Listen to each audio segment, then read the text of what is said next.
2026-এ NEET পরীক্ষা, NEET Yuji যে পরীক্ষাটি, তা 3রা মে হওয়ার কথা ছিল এবং পরীক্ষার পেপার লিক হওয়ার কারণে তা তাৎক্ষণিক তখন বন্ধ করা হয় এবং সেটিকে রিশিডিউল করে 21শে জুন রবিবার 2026-এর এই নিট ইউজি পরীক্ষাটি আবার পুনরায় হওয়ার কথা ঘোষণা করেছেন এনটিএ এবং কেন্দ্রীয় শিক্ষামন্ত্রী ধর্মেন্দ্র প্রধান।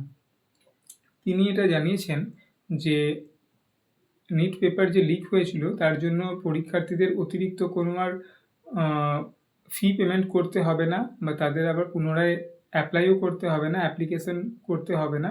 পুনরায় তাদেরকে টাকা ফেরত দেওয়া হবে, আগের যে টাকা ছিল তা তাদের অ্যাকাউন্টে ফেরত দিয়ে দেওয়া হবে এবং 21শে জুন তারিখে যে পরীক্ষাটি হবে তার অ্যাডমিট কার্ড পাওয়া যাবে 14ই জুন তারিখের মধ্যে। 3 ঘন্টা 15 মিনিট সময় এবার, মানে 15 মিনিট বাড়তি সময় এবার পরীক্ষার্থীদের দেওয়া হবে। এবছর পর্যন্ত এই পেপারটি আগের মতনই অফলাইনে হবে। আগামী বছর থেকে ঘোষণা করেছেন শিক্ষামন্ত্রী যে এটি সম্পূর্ণরূপে কম্পিউটার বেসড হবে। পরীক্ষার্থীরা শহর বা পরীক্ষা সেন্টার নির্বাচন করার জন্য উইন্ডো বা একটি সুযোগ পাবেন, সেটি এনটিএর সাইটে গিয়ে করা যেতে পারবে।